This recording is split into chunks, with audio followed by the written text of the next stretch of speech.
Howdy folks, in today's episode, we learn the truth of what it's really like to set up your own photography business right after this.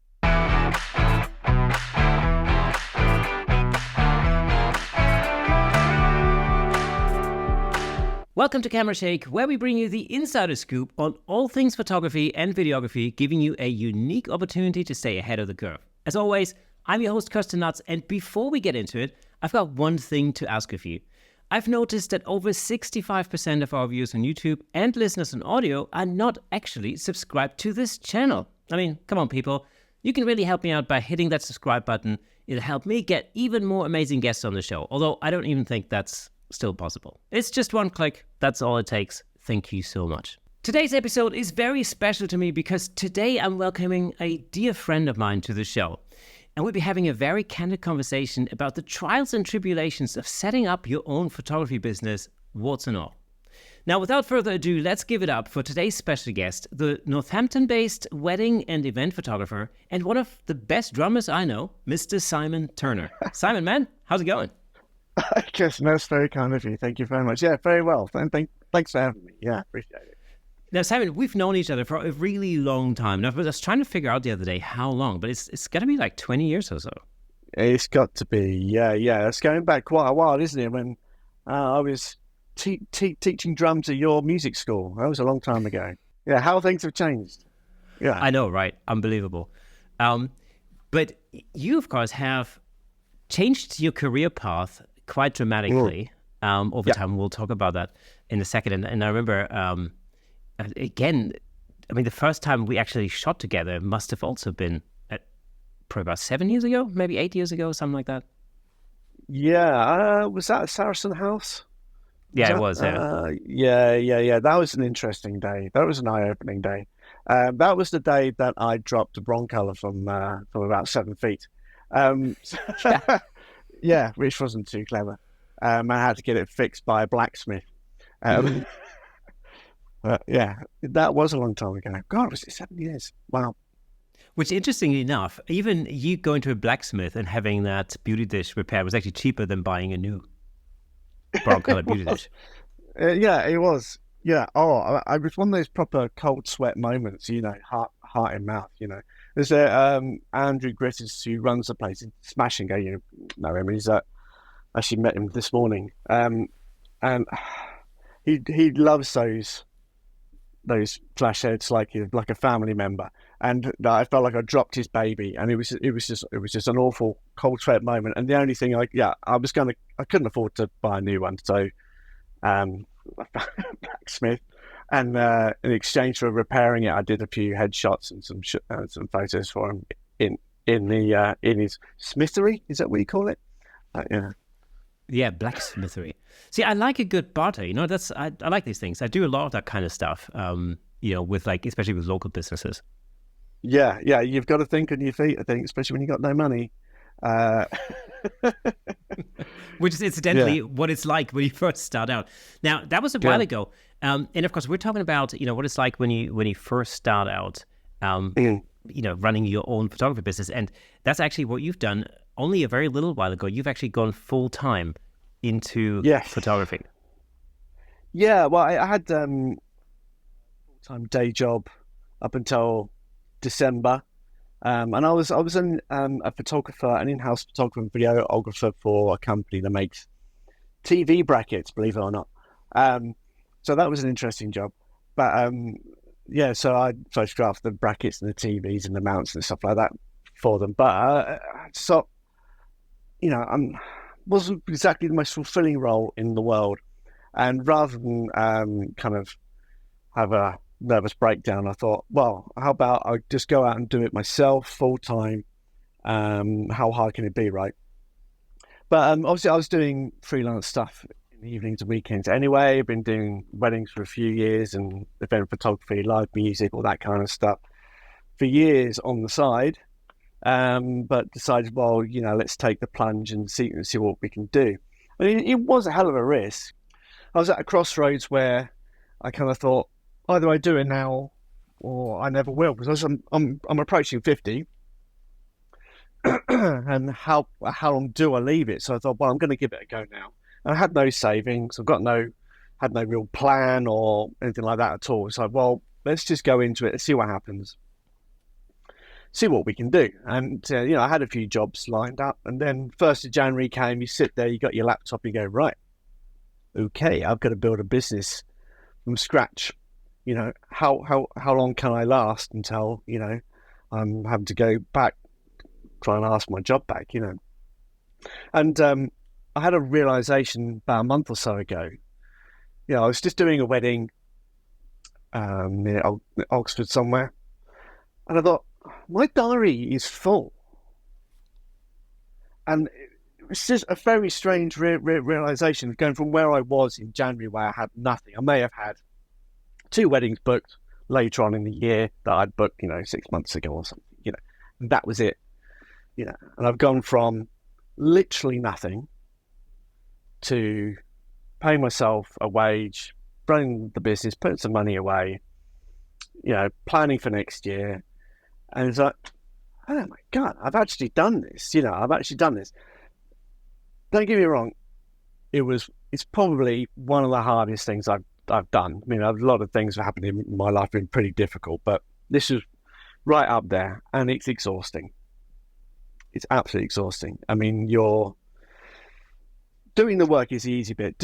Doing the photos, taking the photos. We know we can do that. That's why we love photography. We're photographers. We like doing the photos. Easy peasy, right? We can do that. Getting the work, dealing with the clients, and doing the marketing, doing the accounting, all that kind of stuff is something that, you're not necessarily used to doing on a day-to-day basis. And when you've got backlog of wedding edits to do, but you got to do your accounts and blah, blah, blah, blah. That's really, really hard. And you end up doing, what I've been doing the last 4 or 5 months is 16-hour days, 7 days a week. And it's really full on. I'm not at the point now where I can go sit back. I don't feel like I can sit back and just go, it's all right, I've got enough jobs into the next year or so that I can just chill out and not worry about it. I'm not there yet. Most wedding photographers, full-time wedding photographers, will probably have next year probably booked up by now. I'm not fortunate enough to be in that position, so I'm filling it up with any photography job that I can get, because I just got to get by, So it's just feeling like I'm not able to turn a job down right now. I should. I know I can. But at the back of your mind is just like, what if I say no? What if somebody cancels or something like that? There's not enough buffer yet to be in that. So it's anxiety inducing. It's interesting that you mentioned 16-hour days, because there's this thing that people often use, this saying, if you love what you do, you never work a day in your life. But actually, I think the reality is, if you do what you love, you're actually going to work twice as hard. And I think that's something that's very common among people who start out in business, whether it's photography or, in the past, whether it's in my case, like setting up a music school. I had no idea what I was really letting myself into, but, it was one of those things. So let me ask this, what motivated you originally to basically jack your old job in and go full time? What was that thing that made that happen? Yeah,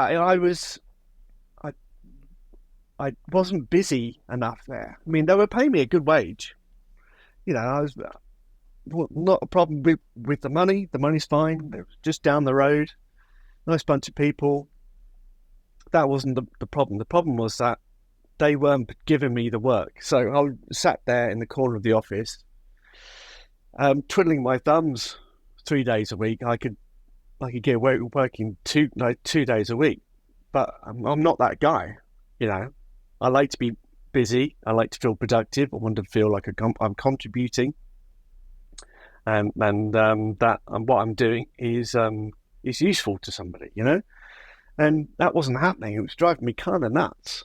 And one of the Turner family traits is you've got to have a project. We would like to have projects, and if there's nothing that I'm thinking about, or planning for, or trying to work out, or there's a problem to solve, then I'm just bored.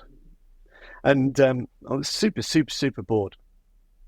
And And I am not bored now. I tell you, there's every waking second, there's anxiety and there's problems and all the rest of it. But I like that, and I'm good at that.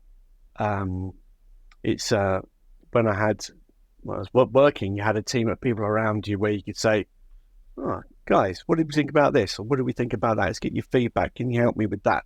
How do I do this?" But then, on your own, you sat there with your laptop, nobody really to ask.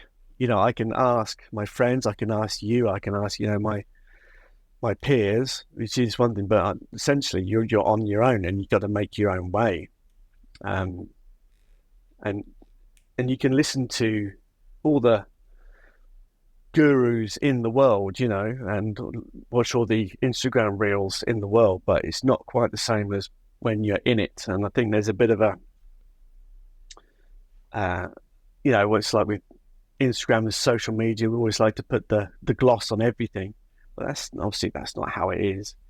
And when you're setting up your own business, it is heartache, tears, it's all those things. But ultimately, it's the most rewarding thing you'll ever do when you put the hours in and go, I've done this myself.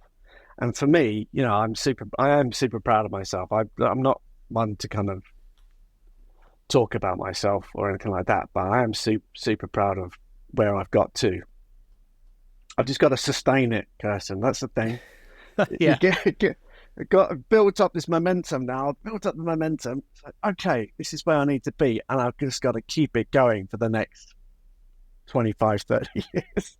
Well, that's exactly it. And, motivation is something we'll definitely going to be talking about, But I just have to say, for anybody listening, like I'm putting the shout out to the great Camera Shake audience out there. If you're listening to this, or even if you're watching it on YouTube, please, get involved, because I'm pretty sure that, whatever, Simon and me are going to be talking about, I'm pretty sure that you'll recognize yourself in this potentially, if you started your own photography business, or if you are thinking about getting into business and setting yourself up as a full-time pro photographer, there might be some really useful stuff, or you might even have an idea of what Simon could try, come up with some help and hints and tips, because I know that the Camera Shake audience is really great when it comes to helping other people in the community. So this is my shout out there to you guys listening, guys and girls. If you're listening or watching, it'd be really interesting.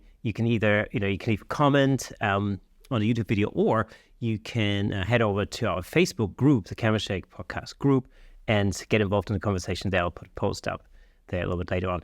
But okay, so let's talk about the sort of loneliness thing, because you mentioned it. You're coming out of a job, you had colleagues, you go to the office every day, you've got people to bounce off of, and now you're on your own. You're sitting in your living room or in your office, staring at your laptop, and you're really all by yourself.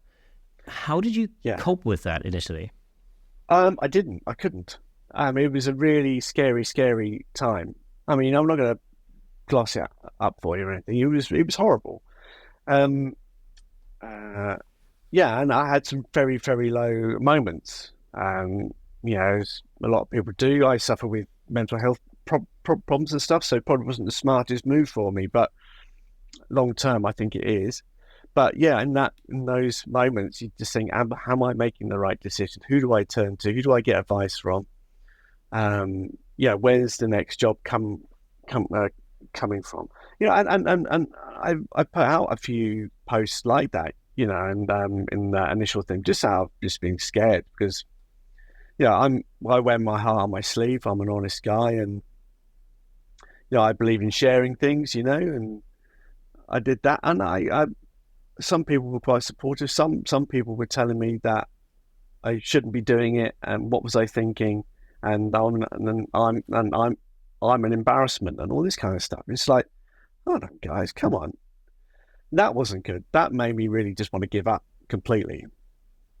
So that was really horrible. So I had a period there with thinking, okay, maybe I shouldn't be doing this.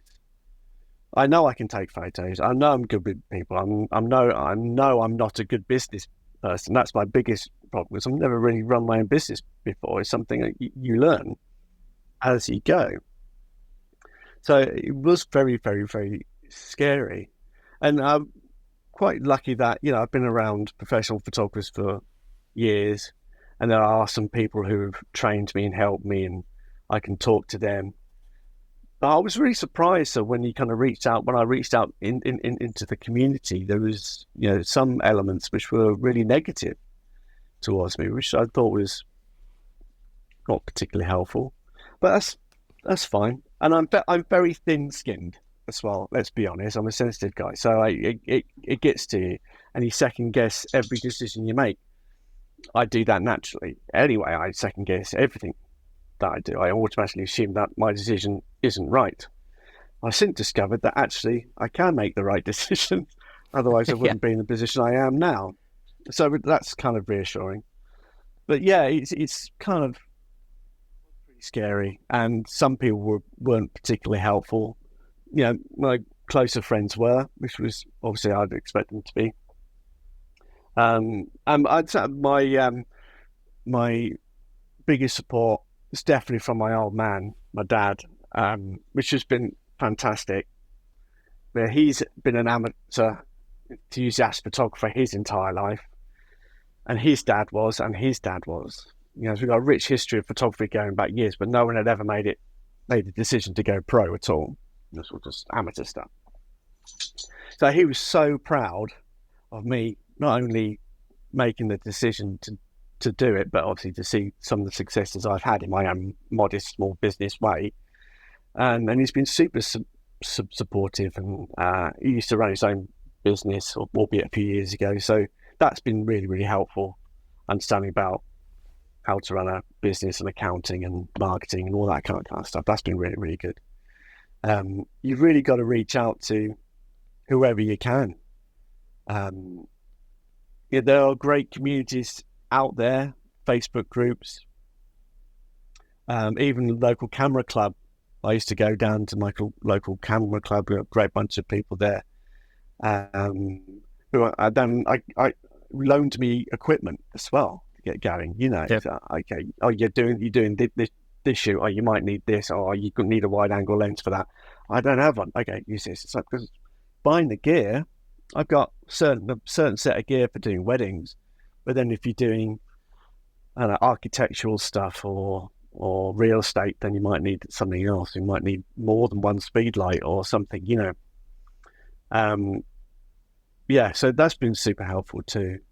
It is very, very lonely and scary, but I think the thing I've learned is that you're not alone. There are other people out there who will help you, but there are also people out there who might feel, I don't know, threatened maybe, I don't know, by somebody else coming on locally who's, moving in their circles, or like, who is this guy? What's he up to? And then, you're going to get a bit of that. And that's, I guess You're that's saying fine. other photographers, that's in like the competition, or more like, Yeah. people, like I say, on Facebook who may be jealous of what you do. No, I think people on Facebook, like, I don't know, it's been okay, but I think I've had a couple of photographers who, I don't know whether I put their nose out of joint or I pissed them off in some way. I don't know. But I like to think I'm a nice guy. I'm a humble guy, and if I upset somebody, that really upsets me to think that I've upset somebody. It just would devastate me. But I'm just trying to find answers to questions, and I will ask the questions. If that makes me look like a douchebag of some kind because I don't know, sorry, I don't know. So I'm asking. It's an interesting thing because everybody had to start somewhere. That's the thing. Yeah. Like, you can talk to, anybody out there, who runs a super successful business right now, but they also, at some point started out in exactly the same position, going out there, taking the first steps and thinking, well, whatever I let myself in for, what am I doing? Yeah. super interesting conversation I had with Joel Grimes, actually, about exactly that. He told me what it was like when he first started. He was very open about it as well. And I highly recommend, check out that episode at some point. Again, if you're listening on audio, go back and find that episode. I can't remember exactly what number it was. But so Joel was really super honest in how difficult it was when he first started out because, he said there was a lot of competition. There were lots of photographers around him. Yeah. But he came up with this principle of basically out marketing everybody, and so whilst everybody else was like, fanning around, focusing on the shooting part, he's very heavily focusing on picking up the phone. In fact, he told me he had he in the very beginning he couldn't afford anything, so he had a little camping table and Yellow Pages, the equivalent of the Yellow Pages business directory at the time. I think I should see that. Yeah. And a phone. And what he would do would be like he would every day he would basically start the day by making like 100 phone calls or whatever. And even later on, when he could afford a slightly bigger studio, he'd still have the same camping table with the same business directory and the same phone on there, and he would put it in the door so that when he came to work in the morning, he would basically run into that to remind him that that was basically the core of his business, because it's really easy. When things are going, this is the problem. When things are going well, and you've got lots of work coming in and shoots are happening and stuff, you tend to think, well, I don't really have to do any marketing because, obviously it's happening. The problem is once you've worked off those shoots, if you don't do any marketing, then you're gonna look at an empty period. That is it's that constant up and down. Yeah, absolutely. It's a constant battle, and it's finding the time to do it and being regimented enough. I'm not that guy, I'm not that guy. And there's a reason for that, is that I don't like talking about myself. I'm finding this quite awkward, but I don't like talking about myself and bigging myself up and saying I'm the big I am and you need to book me and to do this. Or look at this amazing shoot I did. All this kind of stuff. I feel like a bit of an asshole doing that. Forgive the language. I just feel like I know that's what I should be. That's exactly what you should be doing. You want to book me because I'll produce these amazing photos for you and deliver this incredible service, and this is this great technique that I use and all that kind of stuff. I just feel like a bit of a knobhead doing it, and I need to get past that. That's a real difficulty for me. When I meet people at wedding fairs or in person or whatever, I can pick up work quite quickly, thankfully, which is nice because get talking to them. Hopefully they like me and they like my work and they find my prices and service level reasonable, and it works. And that's great. But going out there and trying to hunt down the next job, the next corporate job, whatever, I find really, really, I'd rather pull my own teeth out. And that's the next part of the business that I really need to work on. I've grown the business quite organically. So it's kind of worked for me, but it's got to a stage now where I need to go, well, I only want to do these kind of jobs, these kind of value jobs, these little ones I'm scratching around on the floor trying to pick up because I need to pay the phone bill. I need to kind of stop doing those and just do them, be able to afford to do that. But I need to be able to market myself properly to do that. So that's the next piece of the jigsaw. So the dog's walking around here. What are you doing? Sit the hell down. Sit down, mate. Sit down. Good boy. So I need to figure that out. But having that regime, going in, sitting down and going, right, have a coffee, do these calls. That's what I need to be doing. But what the hell do I say? Who am I ringing and what do I say? Hey, let me just jump in real quick to tell you about the amazing sponsor of this episode, Platypod. Platypod offers innovative camera support systems designed to unleash your creativity.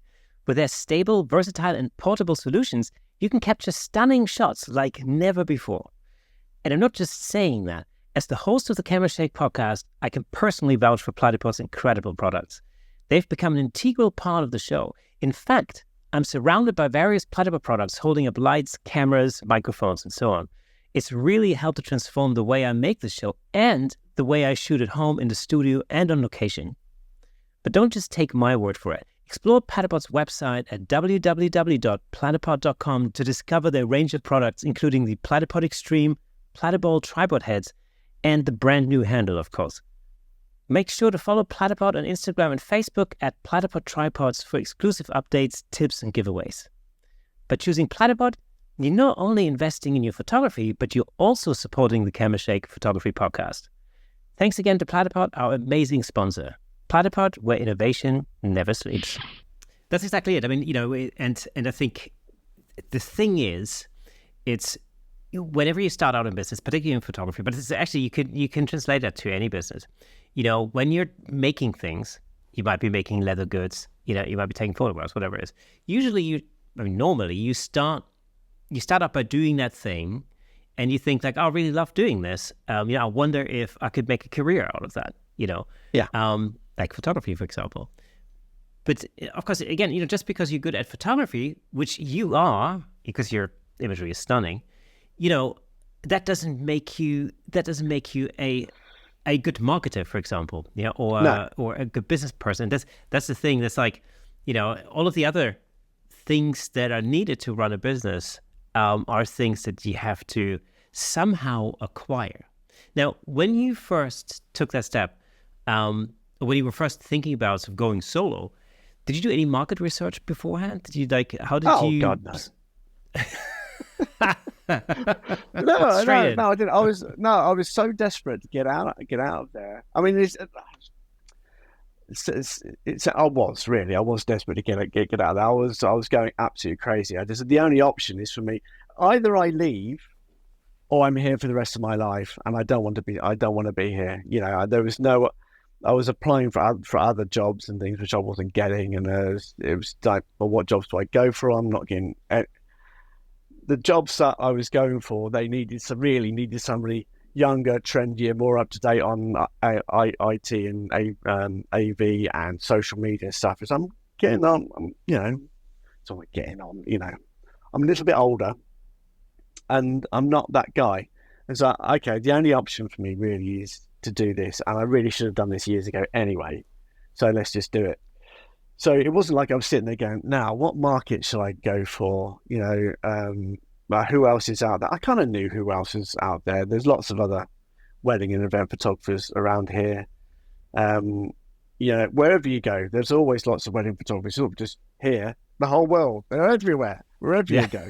Right? Because people insist on getting married. That's the thing. Yeah, they just keep doing it. And there's enough for everybody, right?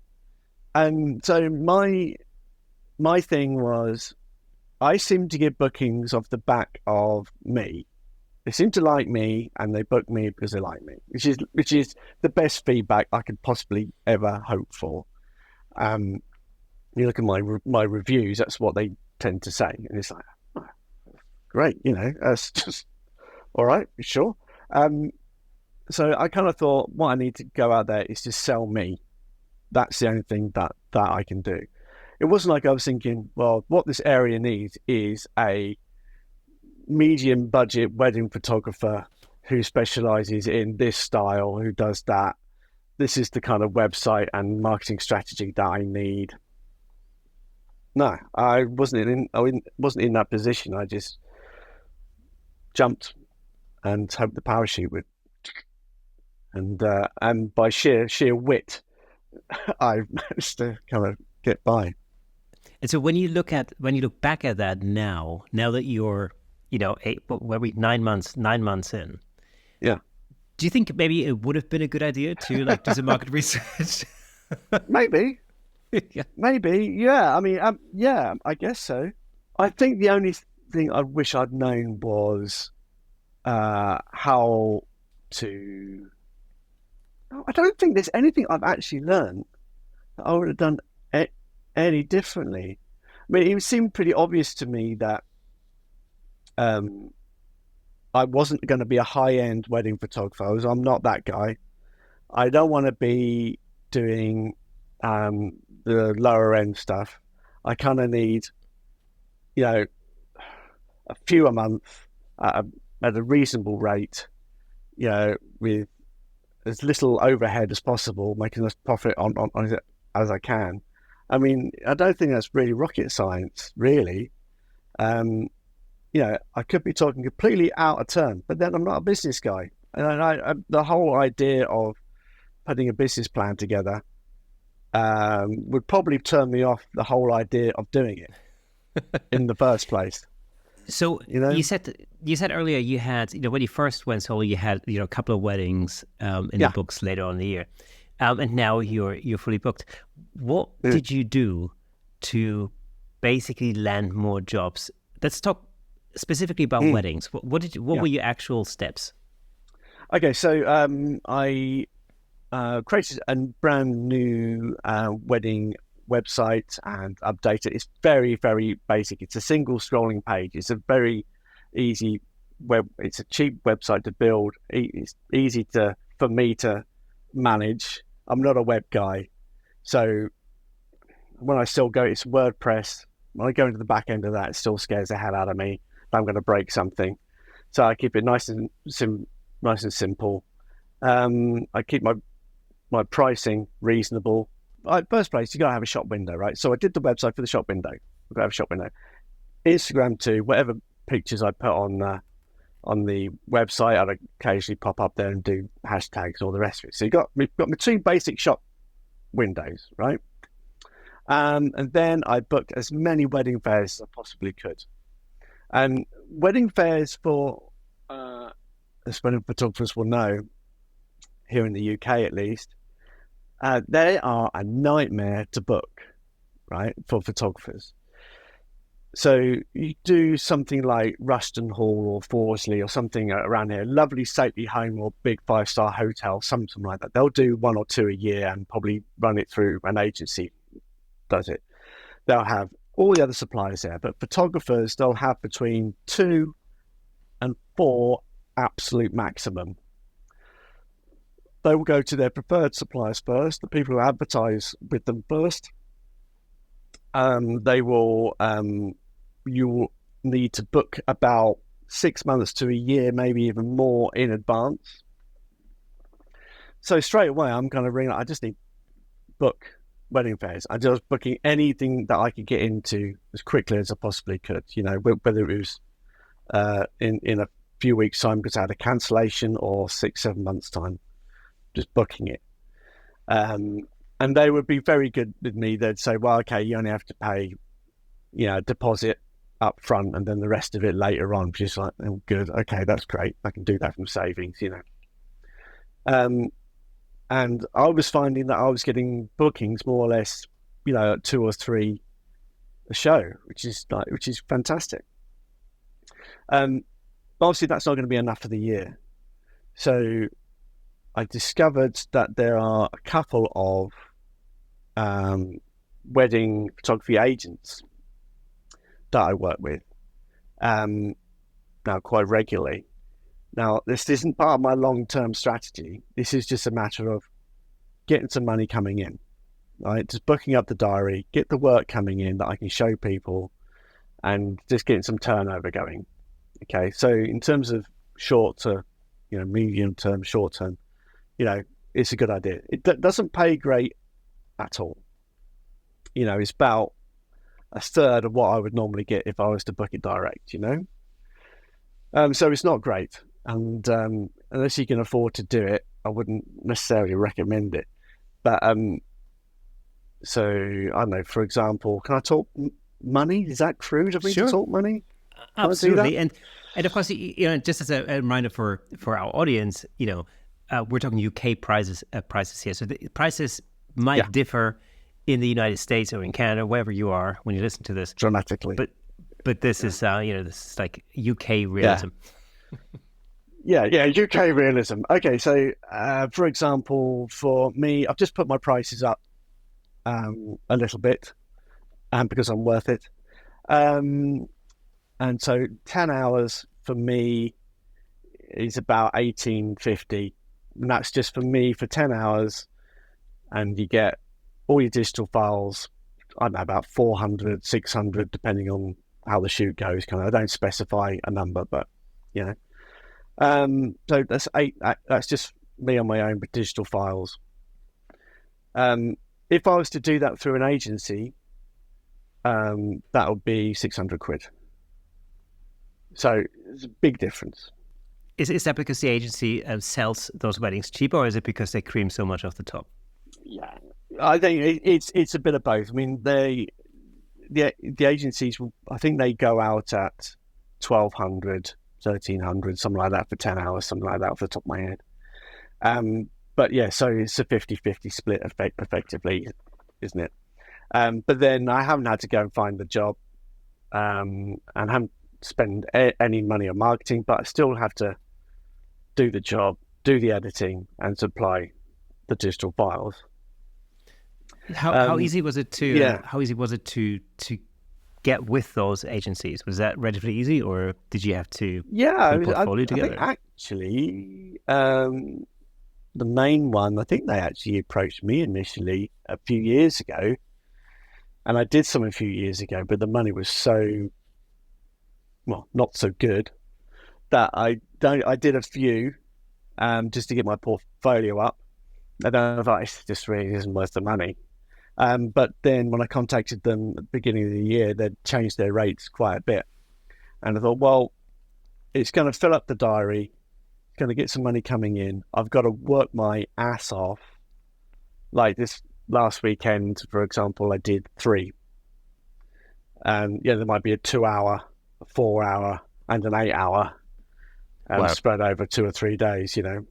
And I'm driving from Norfolk to Oxford to Leicester, you know, to do those. And then you got to get back and do the culling, which I've just been doing on Aftershoot. Good old Aftershoot's doing the culling for me in the background. Yeah. You got to find these little ways to kind of save some time. Automate is that's the big word. Automate as much as you can. Yeah. You can now, and that's the beauty of it. So I've been using agencies to fill up the diary quite a bit. There are also places like Add to Event and Pop Top and all these other little website portals where you can advertise your services, and people will go on there and ask you for prices. A lot of these places, particularly with weddings, there are 2 really good ones. One good one not so good one, where you put your details on there and people will find you and ask you for a price. And it costs you a certain amount a month to have yourself listed on there, and you can do as much as you can to promote yourself. But ultimately, what it seems to be is just a race to the bottom on price. People just want price. And while at the beginning of the year, I was dropping my pants to get any work I could. Now I can just like, no, mate, you know, this is the price now.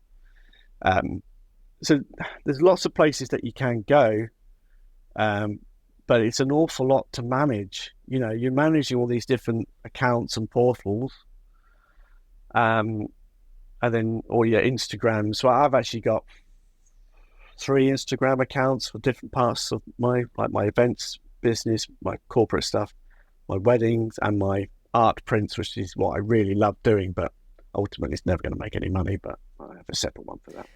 But also very stunning. I mean, you know, you're black and whites, man. Love them. Thanks, man. Thank you.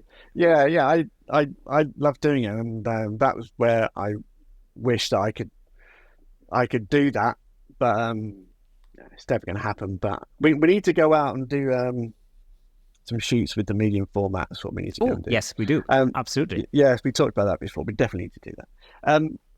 So in order to fill my books, I've had to really be inventive and creative about what jobs I do, and just spread myself far and wide, which is not ideal. I know that's not ideal. It's not optimum.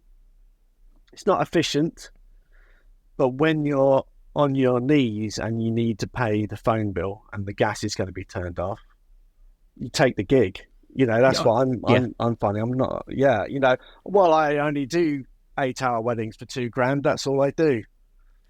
Right. It's Well, it's no, it, I'll go and do little Johnny's birthday for 150 quid because, it's easy to be that specific, but you have like, like 250 grand in the bank, you can just like go, well, I don't have to do anything for the rest of the year other than focus on that. But if you actually have, ongoing costs and you've got to, pay the rent and pay the bills, and potentially even if you have kids, you've got to look after them. yeah, There's a lot of stuff that actually has to happen. You're quite right. Somebody offers you, if you haven't got anything on Thursday afternoon or something, somebody says like, can you shoot this for 150 quid? Oh, yeah, sure. I'll do it. yeah, Why yeah. not? Oh, Because yeah. it's 150 Yeah, quid. absolutely. Yeah, yeah. Now, so you started, and to be honest with you, I actually think you did really well on the wedding side of things. I think the steps that you took were fantastic. But of course, as you said in the beginning, you got to take just about anything that comes along. And I know you also you do some corporate shoots and some events. How did you approach that side of your business? Yeah, I actually really like doing the corporate event stuff. It's they're harder to get. They're harder to get, I think. I find them harder. Um, it's very difficult when you've got two different sides of your business. You're running trying to run simultaneously, and you kind of have to think about them in very different terms. They're very different clients. So that's why they've got different websites. And there's links to each on the website, but I don't want people going to my wedding site or a corporate client who wants an award ceremony or a sports photographer and he's seeing wedding photos. It doesn't seem right to me. I just want to keep the branding slightly different. It's a different kind of service. But I found that poptop.co.uk is a good little portal for picking up bits of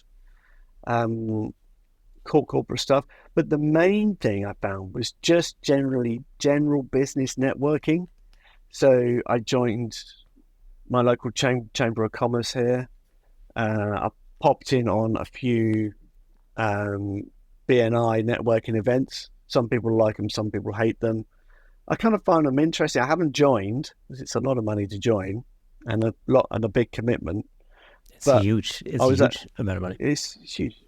Yeah, it's big. And it's a lot of work you have to do as well. They expect a lot from you.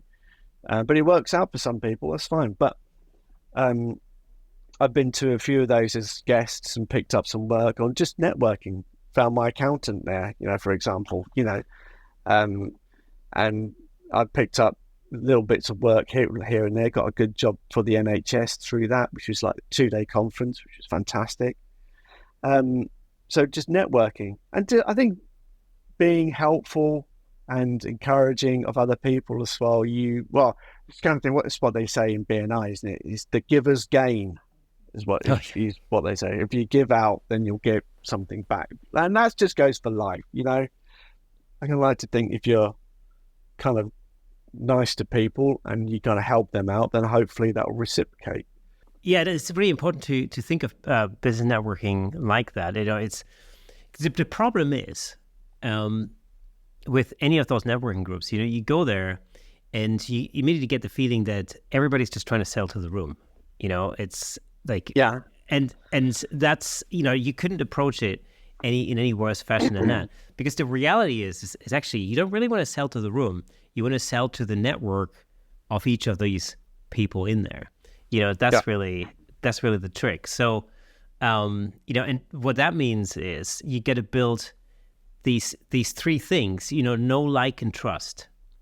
These are the three things. When you get to know somebody, if they know you, they like you, and they trust you, that's when they're willing to refer business to you, and that takes time. It's like in any human relationship. It's just that's a matter of time.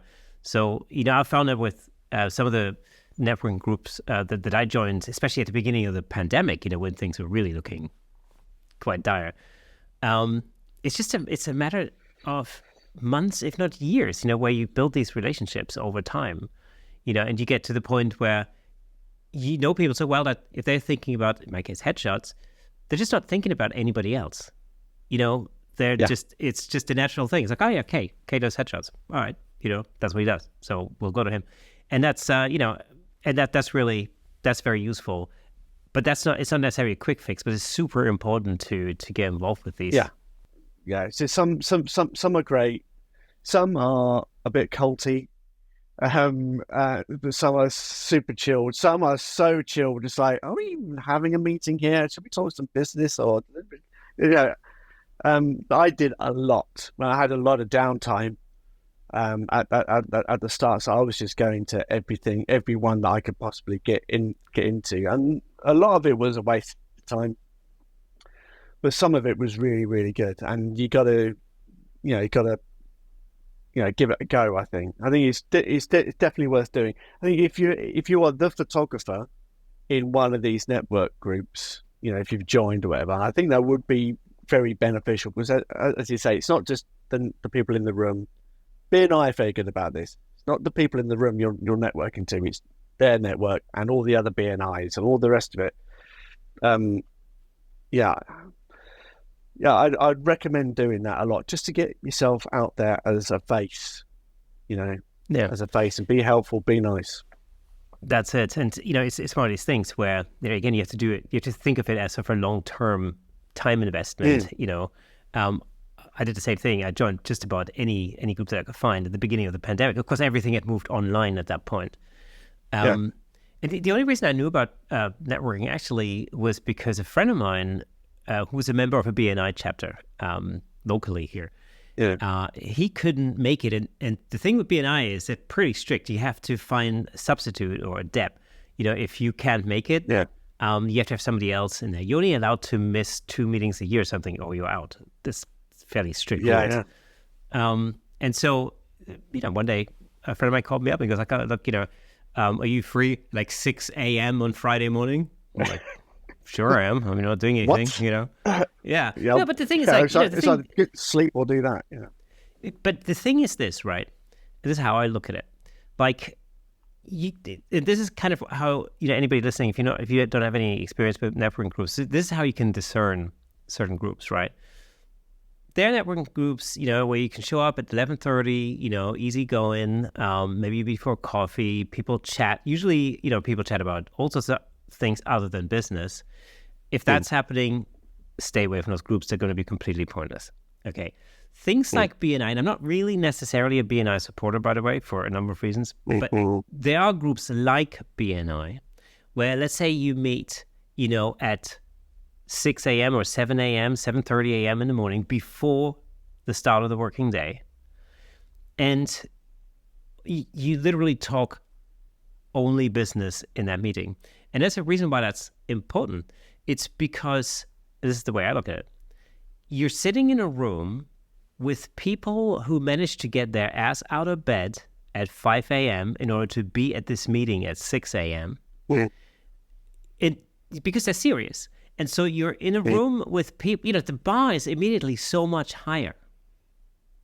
People are there because, I agree, because they want to do business. So these sort of groups are actually much more effective. That's what I've found. So I had to learn this too. I joined a number of groups where, after a while, I was like, this is a waste of time, because I'm wasting half my day just having a nice chat and a coffee, and then I'm paying 15 quid or something for the privilege. So it's like, forget that. But so it takes a while, but they can be really quite useful. I've made a lot of friends through those kind of networking groups. I'm not talking about speed dating, by the way. That's not what it is. Well, I've tried that too, and I've got some work through that too, funnily enough. But through speed dating, excellent. Well, I tried that and I found a wife, so I can't complain. Oh, there you go. You see, there you go. It works. It works, guys. I wouldn't build that necessarily into your marketing strategy, but if it works for you, it works for you. Well, there you go. Yeah. Cool. Okay, so other than the networking, what else did you do to sort of increase your footprint on the event side? On the event side, I literally did internet searches for days and days and days for things that I was interested in shooting.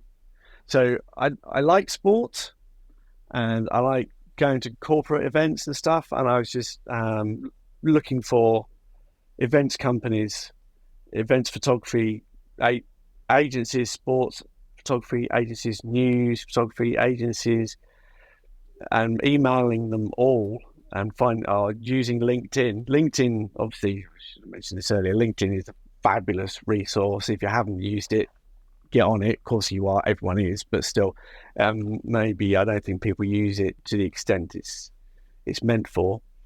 But yeah, you'd find a company that you think, these people put on these events at these kind of venues. That's the kind of thing I would like to do. Go to LinkedIn, look up the company, who works for them, who's the marketing guy, who's likely to be the person who's booking the photographer or whatever.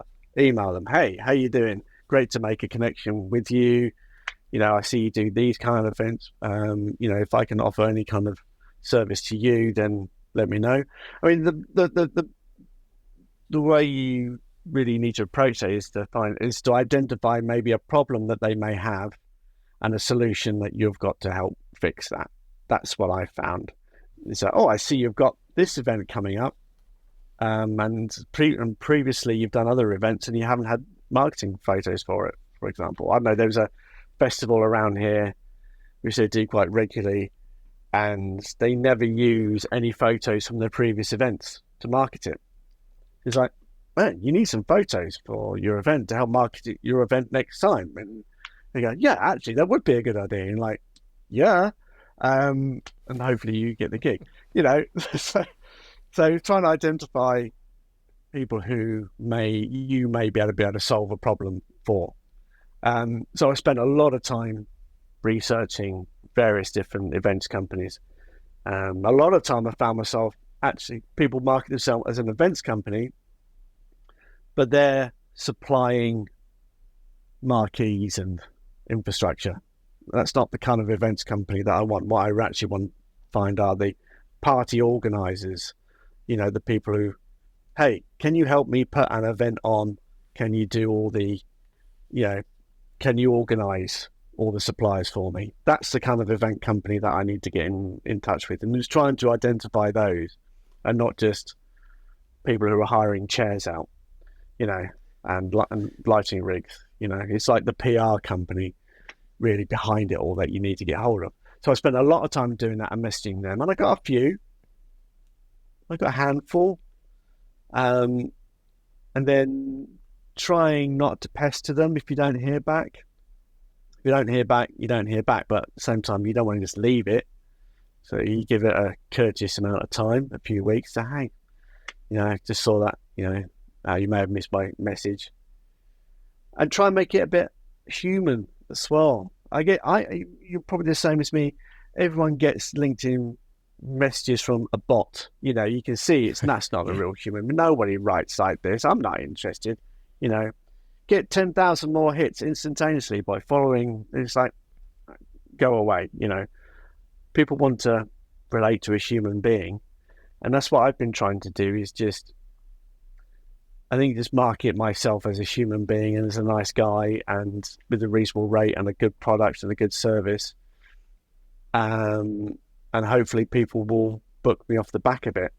That's as much as my marketing strategy goes, really.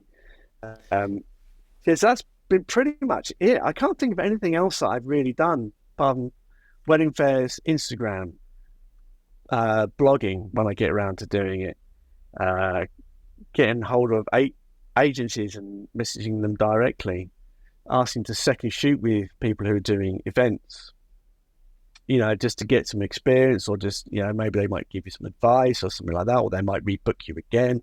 You never know. Just do whatever you can.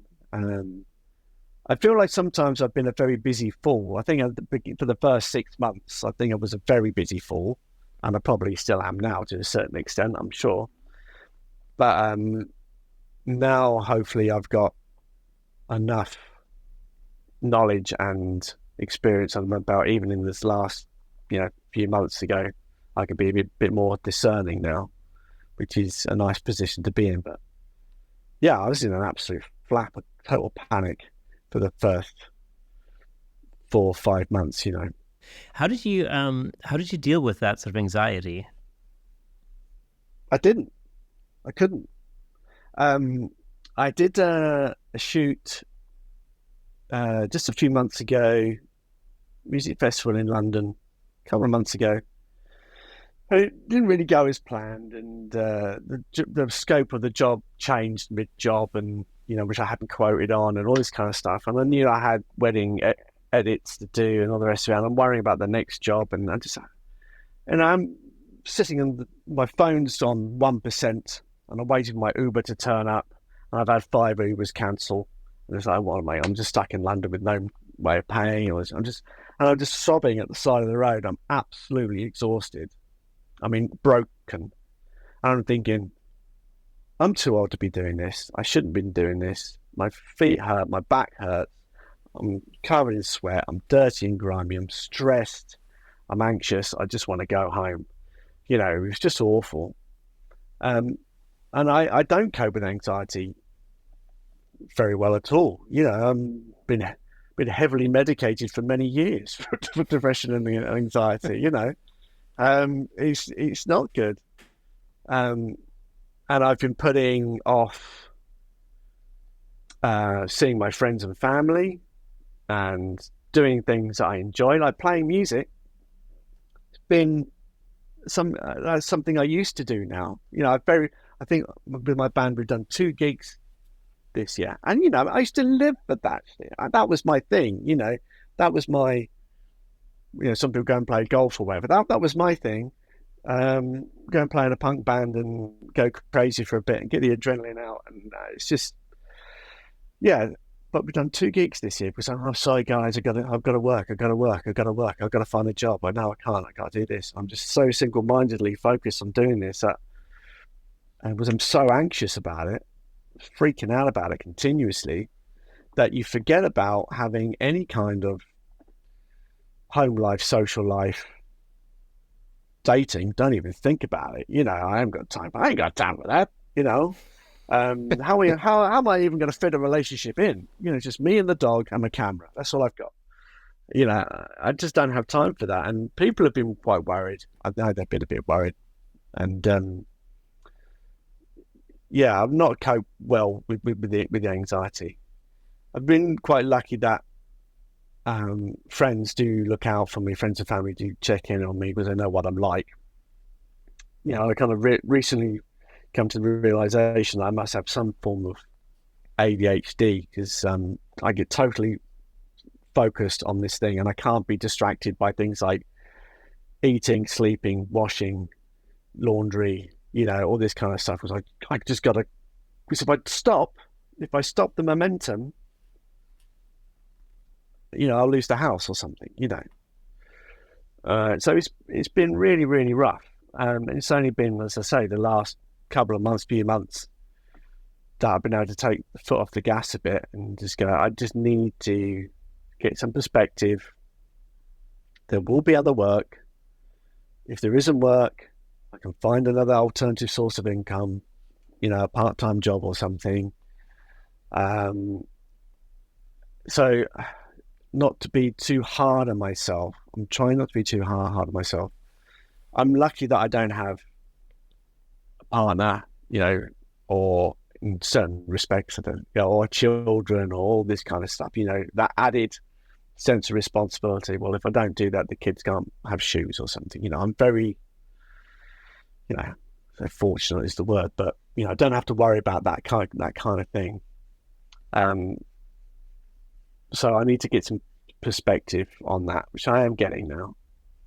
It's a tough game, but it doesn't matter whether it's photography or anything else. Just being your own boss for the first time, properly for your first time, you can feel lost, isolated, and confused, and not sure who to turn to. You always don't want to put your head above the parapet because you don't want to get shot off by somebody laughing at you because you've asked a stupid question, which has happened to me a few times.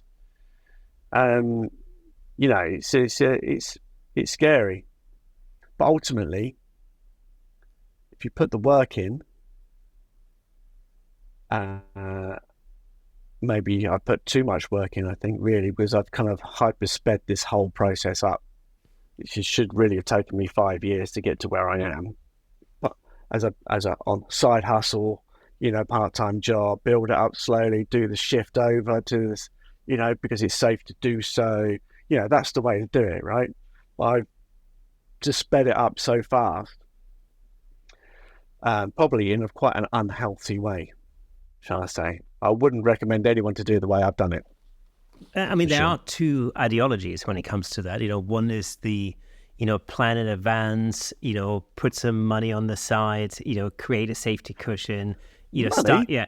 start it as a sideline, like a side hustle, and then eventually, grow that until you can afford to let your main job go. That's one way of doing it. And arguably, that's probably a pretty safe way of doing it. Right?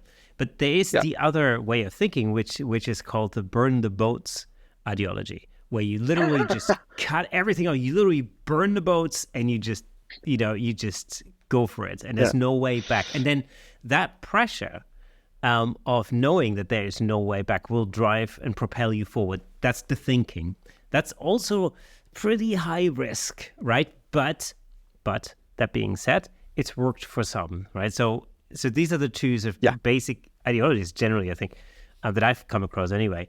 And the thing you mentioned, part-time job. There's absolutely no shame in having a part-time job to, bump up your income when the need arises, because it might be the case that, you might have 6 months that are brilliant in wedding photography. My understanding is, there's a wedding season. During the season, actually, you might be doing quite well, but then there's the winter as well, which, is usually the sort of the dry time. Yeah. And then, and it could just so happen that, you might have to get a little additional income from somewhere else. Whether that is like working at a bar, whether it's driving an Uber, whatever it may be, that's totally cool. There's absolutely no shame in that. Because in essence, because you used to be, in the music industry, just like me. But if you really think about what we all used to do back then, you used to do a bit of teaching, used to do a bit of playing, used to do a bit of recording, and all these different things would basically then constitute your total income. Sometimes just, used to have a part-time job on the side, working in a music store or whatever. Done that. Yeah, and so there's no shame in that at all. It's I think it's something it's something I'm worried about for the winter. Obviously, I've been making hay while the sun shines, and particularly with the agency weddings, doing a hell of a lot of them just to get the money in. It's been really helpful. But they come October, November, it's just like, there is not a lot going on. And I'm relying on finding corporate stuff, event stuff, Christmas stuff, all that kind of stuff. But I am thinking, well, let's see what I can do, what else I can get. Other alternative income streams, who knows? But you got to do what you got to do, and I'm determined to make this work. I have totally burnt the boat. I've been, it was a side hustle for me for years. And what, I could have easily done is like ramped it up slowly, which I was kind of doing second half of last year. But I wasn't prepared to stay where I was for the job I was at for another 2 years whilst I did that. I couldn't do it. It was going to, I wouldn't say it was going to kill me, but I was going to have a nervous breakdown. So and I'd rather do that at my own hands rather than sitting there. I was literally days just sat there twiddling my thumbs watching YouTube videos, and I told him, I'm just sitting watching. Oh, that's all right. We'll get some work for you on Friday. Oh, it's Tuesday now. That's no way to live your life, right? And I was literally going crazy. So I'd rather go all in and try and make this work. Find out the hard way, the things that I should have done right. But I think everyone does that. Even if you have the best business in the world, there's always things that you can improve on, or that you wish you'd done right differently. So I have burnt the boat totally, and I wouldn't want to go back. I was just kind of thinking about it the other day, and it's like, what, a few months back, I was photographing at Wimbledon, from my past there. It's like, I remember going to that shoot and go, thank God I did this. It was either going to Wimbledon or Goodwood Festival of Speed or All Points East Festival or all these cool places I've been, or the NHS conference was fascinating, right? Or doing what I was doing before. And I wasn't prepared to do that. Now, I know you're a creative guy. And now, setting yourself up in business and now you're having to dance by your client's tune, so to say, and doing the kind of corporate stuff and the wedding stuff. How do you balance that art and business? I try and keep it easy for myself. I'm trying to, keep it simple, stupid. I'm just trying to, what the client wants, the client gets. Yeah. And I like to identify earlier on in the job the scope of the work, and that they know what they're going to get, and I know what I'm supposed to produce. So we have that discussion quite early on. So at the end of the day, there can be no, artistic quarrels about who decided what, and that's not what they wanted. So that's kind of straightforward. I don't necessarily have a particular style that I will impose on people. I would like to think that they've seen my work and they know what they're going to get in terms of, style. If I have a style, I don't know. With weddings and things, that's very much, everybody wants candid, which is fine. That's not necessarily what they get, because what they don't think about is they don't want formal. Yeah, you don't want formal. But I'm just saying, just posing the question, like great Auntie Jean's flown over from Canada and she hasn't got long to live. She might want a photo with you. And if we do that, there's going to be a bun fight. There's going to be a whole list of other people who are going to want it. So I'm just saying, might be a thought that we might spend 20 minutes doing that. And some people will say, I would never do that. I'd never do groups. I'm thinking of saying, I'm not going to do groups again, because they're the worst part of everyone's day. My day, the couple staying, the guest day is the worst part. You can say that's an artistic choice. Some people say, I only do reportage style, fly on the wall. You won't get any family groups. You won't get any cake cut. You won't get all these kind of things. It's just like you've invited a guest with an Instamatic and they're all wandering around the place doing their own thing. That's fine. They might book them because they've decided that's what they want. Good on them. That's absolutely fine. I don't like to do that. It's not an artistic choice, is it? I like to give the customer full service, right? So from top to bottom, I want to make sure that they get everything that they could possibly want, and they will go away satisfied and not go, I wish we had asked him to do this. We should have asked him to do that. Wish he didn't do that style and he did this style. Let's get that nailed from the start. We'll have a conversation about what the event is, what the purpose of it is, what you're going to be using the photos for, who's going to be in the photos, where the photos are going to be shown or taken, shown or displayed. Was that have an impact on the licensing, all that kind of stuff. And you can see people going, oh, yeah, I hadn't thought about that. We just wanted a photographer to turn up and take photos. It's important that you know all these things. You just don't book a guy who's going to rock up and take a photo, and it's not going to be the photo you want, and then you use it in a way the photographer doesn't expect, and all that kind of stuff. This all needs to be ironed out at the very start. And that goes for all my clients, weddings, all the way to headshots, and all the rest of it. I think it's got to be pretty specific, I think, just to be safe. So artistically, I'm just going with my instinct. I haven't gone to any kind of artistic school. I don't have an artistic school of thought necessarily when I'm doing corporate or weddings.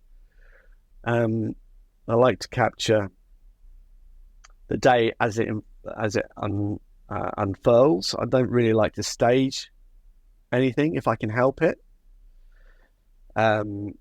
People say they don't want posed wedding photos. We don't want posed, but we like this, and they show you a picture. You go, what, like the posed photo you're showing me? So you have to kind of kind of explain that to them a little bit. And then on the day, you got the two most awkward people in the world who just got married and look like they don't like each other. And you go, well, do you want that photo or do you want one that just looks nice? You know? Yeah. So you have to have some interference there. So I don't know. In my street photography and my black and whites and stuff, the biggest influence on me has been, it's only one photographer really, that it's a guy called Paul Strand. You know Paul Strand? Yeah.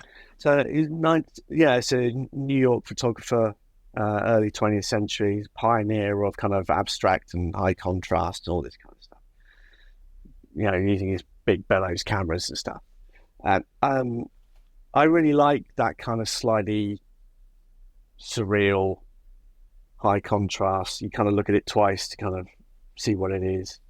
I like all that kind of stuff. He obviously did a lot of portraits and landscapes as well, but it's all very high contrast stuff, which I really, really like. So in my black and whites, you'll probably see a bit of that. But that's about it, really. Do you? And I know you like to go into London, for example, and shoot film and things like that. Do you still do that to the same degree as you did before? Is that a way for you to sort of relax, or do you find it hard to find time for that? I can't afford to relax. That's how it feels at the moment. It feels like I literally cannot afford to relax. So yeah, I mean, I've got my dad's old 1985 Bronny QA, which I like to take out. Well, I used to like to take out, and I wish we did it more. That's why we need to organise a shoot. But it feels like such a luxury that I can't afford myself at the moment because I'm too early in growing my business. A day in the diary I've booked out to go to London or Birmingham somewhere to do some fun stuff is a day that corporate job might come in or something. Yeah. I can't.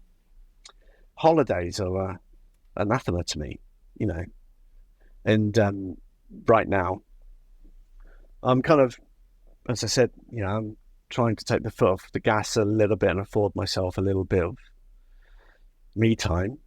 And I've been using automation and outsourcing to free up a lot of my time to kind of, it might cost me a bit to do that, but at the same time, I need to get some life back. Yeah, that's super important. And I tell you that, I mean, from my own experience, in particular, when I was running the music school, for example, I was in it, 7 days a week, 16, 20 hours a day sometimes, and that was it. Monday to Saturday night, and Sundays I would talk to the accountant or something, or do invoicing or whatever. And yeah, it was, it's a perfect recipe for burnout, definitely, and, all of that. I mean, the school grew, over time and blah, blah, and all the rest of it. But the reality was that, after 12 years of doing that, I really got to the point where I basically thought, I don't really feel like I have the energy to take this to the next level. And with all of the changes that were going on in my life at the time, I just felt that it was a lead weight around my neck, basically. Yeah. And I needed to, cut that chain. And reevaluate what was important to me. You kind of feel like you built a cage around you. You kind of you built a machine that you're having to pedal ever faster to keep up. But in actual fact, what you need to go is you get to a point and kind of step back and kind of empower other people to kind of help you to do things, to make your life easier. And you can enjoy the benefits of having a business without feeling like you're having to run and micromanage every last little detail. Exactly. And, in my case, I had, my daughter was really young at the time. I think she was 1.5 or something. And, I needed to be able to spend more time with her because, I kind of, it dawned on me that, if I carry on like this, I'm actually not going to see her grow up. It's, as simple as that. And that's really not what I had in mind. And so, I needed to make these changes very, very drastically. And so I did I changed my life around very quickly. But, and sometimes, I mean, it's really important to get that balance right, between your, whatever you want to call it, like your personal life and your business life. You have to have that balance, and it's so easy to fall into that trap of literally running your business 24/7, 7 days a week, and not pay any attention to all the telltale signs, like your mental health, your physical health, all that kind of stuff, and your attitude as well. That's what I found. Like, man, I was like the world's biggest sarcastic guy at the end of that. I just couldn't, like, I was in a really dark place at that point, and luckily, it occurred to me. I started to see that light at the end of the tunnel, where I basically just went like, right, I have to make drastic changes. You just caught it, just in time. Literally just in time. That sucks. And what's strange about it is that you're building this thing that because you got this great idea, you think it'd be fun, you like it, you're doing it, you're growing it, you're pleased with it, and it kind of runs away with itself, it generates this momentum, and you're kind of you're chasing to keep up with it, almost.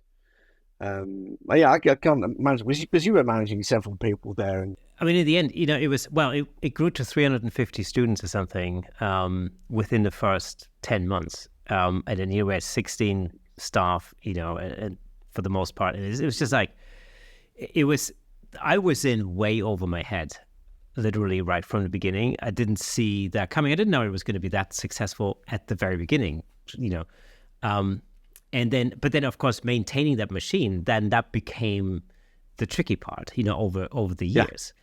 But I definitely made the mistake of not really treating it like a job, where I basically said, well, no, I'm not going to teach at weekends, or I'm not, I am going to like shut the door at a certain time, and I am going to take that time off just for my own benefit, so that I can come back and be like, be fully invested. That's a huge learning experience that I took away from that. And that obviously I had to experience that. Anybody could have told me that beforehand, I wouldn't have listened, I don't think, or it wouldn't have sunk in. No. That's the thing. You're in the zone. Yeah, because you're in the zone. Exactly. You don't want to hear it. You're like, now I could do it. Like, I'm going to work 24 hours a day, but I need to blah, blah, blah, and all that kind of nonsense, And actually, what it does is, like, over time, in my case, it took 12 years, but it really, it grinds you down to the point where you just go, I don't see how I can do this any longer, And so that, to me, was, first of all, for me, it was the right point to jump ship at that point, but it was also a massive, takeaway for any future endeavors, because that is the thing I learned about myself, that there are very specific things that are really important to me. Family is one thing, my kids, another thing. And, I'm saying that when my second stepkid is actually going off to university on Saturday. Well, that's, What? I know, that's pretty crazy.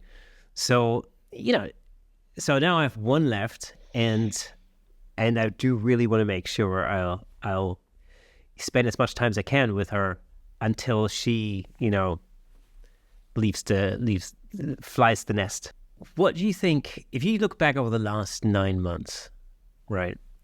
What do you think were the biggest obstacles that you had to overcome? Well, believing my abilities, I think, really was the first thing. I knew I could take photos of a certain standard, which people would pay for, because, I could do that. But having the confidence to say, hey guys, you need to see my photos. You need to work with me because I'm great. That's the thing I really need. I realized quite quickly that I need to be able to do that. I am not there yet. I should have been there months ago. That's a major thing. It's all about marketing. The major thing for me is marketing. I need to be on that better, but I just don't like talking about it. I just don't like talking about myself. And that's a confidence thing, isn't it? The other thing is, um, I don't know. That's probably about it, really. I'm, I'm at the moment, work-wise, I feel like maybe I'm spreading myself quite thin. I'm all things to all men. I'm a jobbing photographer. I market myself as an events photographer. Events and weddings, it's an event photographer. But I'll do pretty much anything for cash. But I need to be more specific about what I'm actually doing. It's all well and good saying I'm a photographer, but what is your service? What are the services that I provide? What problems am I solving for people? I've got a really good mate who I met at a sports shoot earlier on in the year. He specialises in live music and action sports. That's his thing. It's exceptional. He always gets his stuff published. It's very, very good. Weddings he's never done, and came out with a wedding. He did a wedding with me just as an assistant to see what it was like. I think it blew his mind a bit. Completely blew his mind. And just how fast you've got to react to changing situations and people and all the rest of it. And I think I realised that I'm bloody good at that. I'm good at that. Put me in a studio, not so much. Put me in, a situation where things are moving around quite a lot and you got to speak to people and, personal skills, all that kind of stuff. I seem to be quite good at that. And I was like, man, I can do this. Sports photography, not so much. It's just not my thing. So I'm kind of identifying throughout the year what it is I'm good at, what the services are that I want to provide, and kind of trying to stick to that as best as I can. Obviously, like I said earlier, something comes up, I'll do birthday parties. I'm not too proud to do that. People want that. I'm good at it. Just like treat it as a reception at a wedding. But yeah, trying to market yourself as find your thing. That people say, Simon, here's the guy who does this. He does these kind of events. At the beginning, I was just like, I'll do absolutely anything. So learning to do that, but that comes again with confidence. Just be able to say no to people. I think I don't like saying no to people to a job, but I'm learning to do that now. Yeah, because in the very beginning, you feel like you can't say no. You have to say yes all the time. No, you can't. And even later on, when the right job or an interesting job comes along, what I tend to do is like when something comes along and I think like, oh, this is a really cool thing to do, but I might not necessarily be 100% confident as to how I'm going to pull this off. I'll always say yes. So I always say yes first, and then I'll figure it out. And I can spend a lot of time deep diving into how I'm going to pull this off, but I eventually will pull it off. That's what I've learned about myself. Yeah. But it's like that. My first reaction is always like somebody goes like, can you come here and do this and that and the other? Yep, totally. Yeah, 100%. I can do it. No problem. Google, and then, how do I do this? Yeah. And then it's like, oh shit, who can I ask? And then, I go through the backlog of like, friends or like former guests on the Camera Shake podcast who are like, who am I going to contact? I've got some urgent questions. If only, Kay, you had direct line to 200 of the best photographers that are alive in the world today. If only that was possible. If only that was possible, yeah. And actually you say that. This is the thing. It's and often I just watch back an older episode. Where I have somebody, where I remember I had this conversation with so-and-so, about this particular subject.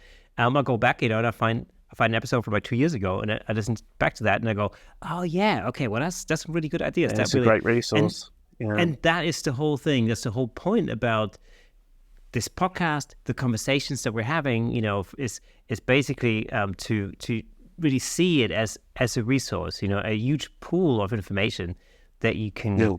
No matter what type of photography you're into, whether you want to start on wedding photography or, portrait photography or sports photography, whatever it may be, I guarantee you, I've spoken to some of the leading people, in that particular genre at some point in the past. There's going to be some super awesome gold nuggets of information there somewhere. That's the whole point. Yeah. I do it myself. I have to go back and go, okay, I'll listen to, that episode, the Joel Grimes episode that I mentioned earlier. If I need like a little bit of a kick up the backside, and like check my attitude in terms of marketing, for example, that's the episode I watch. Like, right, okay. Yeah. Yeah. So I think I did watch it. I did have to watch it again.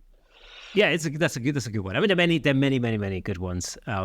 There's also there's another few really useful episodes coming up. Again, if you are listening to this and you're sort of thinking about starting out, in setting up your own photography business, hopefully this conversation today has helped you really highlight some of the the trials and tribulations about what it's like.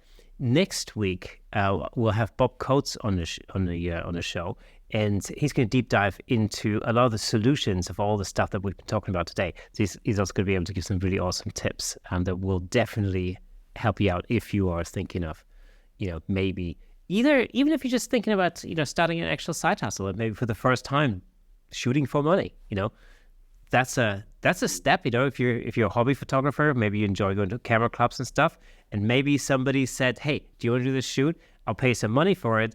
And you thought, oh, I don't know if I'm good enough to do that. They actually want to pay me. Like, whoa, have a listen to that episode next week. That's going to be awesome too. Now, Simon, what are your plans for the future? What are your goals over the next year, 2 years, 3 years, 5 years? Okay, so 3 months ago, it was to bin this off and get myself a proper job. I was back at that point again, right? But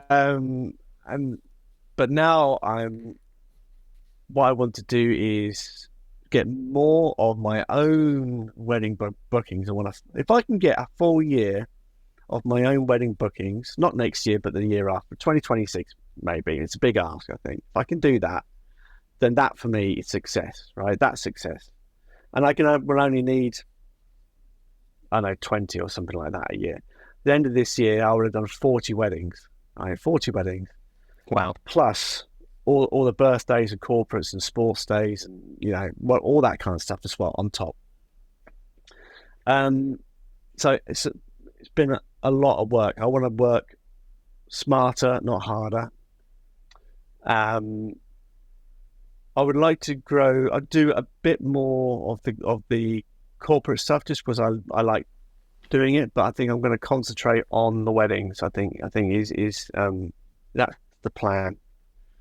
And if I can start to delegate more of my workload out to people, like I've got an accountant now, which is really great. A lot of the bigger weddings that I get myself now, I'm outsourcing the editing, kind of cheating, but get my life back, and they're amazing. So if you want to, we all know as a wedding photographer, doing the shoot is hard enough work. That's hard enough work for anybody. And sometimes it can be an incredibly brilliant, amazing, awesome day. Other days can be like, this is a grind. This is an absolute grind. But the hardest part comes to editing. It's like, I gotta go through the car, do the edit, and sometimes it can take you a few hours, sometimes it can take you a couple of days. It all depends on the job and how much detail you want to put into it. So if you can outsource any of this, or outsource anything, whether it's your admin, your diary, your marketing, any of this stuff, if you've got somebody who's willing to do it, who's good at doing it for a reasonable rate, yeah, why not? I don't feel like I need to do everything myself. I need to micromanage everything myself, because you're only human. As you said, Kay, you need to have a life. You can't live in the belly of the beast your entire life until you retire. I want to be able to go on a holiday. I want to be able to start dating again. I want to, buy myself something nice, rather than just camera gear. If I can build the business next year, so in 2026, I'm at that point, I'll be so happy, man. I'll be so happy, so proud of myself. I mean, I'm proud of myself now. I mean, I get emotional about it now because it's been hard, really hard.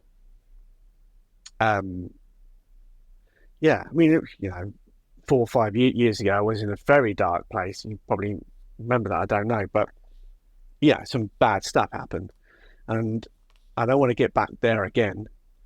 And doing this, building the business to where it is, such as it is, it's not a big business. It's just little old me doing some weddings, working my ass off, But I'm proud. I'm proud of myself. I'm able to pay myself a salary for the last 6 months, 6, 8, 9 months off myself from scratch. I think it's absolutely incredible. Simon, I think you've done an amazing job over the last 9 months, I have to say.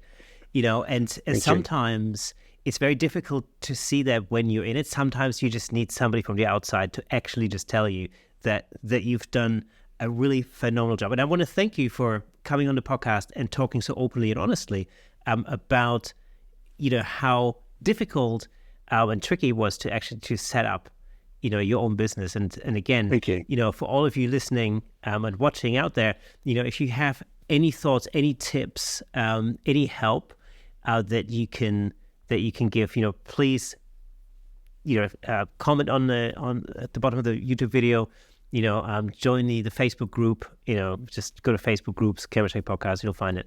And, give us your thoughts.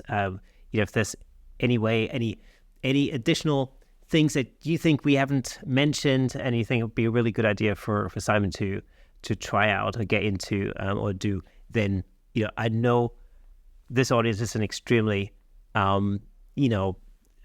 helpful and friendly audience. So I'm looking forward to seeing your comments. Simon, it's been an absolute pleasure. Thank you so much for being on the Camera Shake podcast. Actually, this is your second appearance. I just remembered because we spoke at the photography show. Yeah, we did. Yeah, I just thought that too. Actually, I was just flashing back to that in my mind. Yeah, that was kind of really nice. And thank you for having me on. I mean, it's kind of bizarre, really. You've had, the great and the good from all around the world, and then you got me. So it's a real privilege. Honestly, thank you. It's a real privilege, and thanks for asking. And that's really sweet of you. Thank you. Okay, folks, that is it for today. It was awesome having Simon on the show. Now, before we go, let me just tell you about next week's episode, where we have none other than master photographer Bob Coates on the show, who will give us some awesome business tips, especially if you're just starting out. I'm sure you will love it. If you enjoy our content, consider supporting us on buymeacoffee.com/camerashake to help us continue creating and bringing you more exciting episodes. It really does mean the world to us. And for those of you who are listening to the audio version of this podcast, did you know that there's a fully fledged video version over on YouTube with plenty of examples of our guest photography in full Technicolor? Well, you should by now because I keep mentioning it all the time. All you have to do is go over to YouTube, search for Camera Shake Podcast, and you'll be able to watch all past episodes on there. And if you're already on YouTube, make sure to drop us a comment, hit the like button, ring the bell, and share with your friends. Your engagement helps us reach a wider audience all over the world. So thank you for listening and watching. And remember, a new episode drops every Thursday. So make sure you mark that in your calendars, diaries, whatever it is that you use. Until next time, keep shaking things up in the world of photography. See you next Thursday.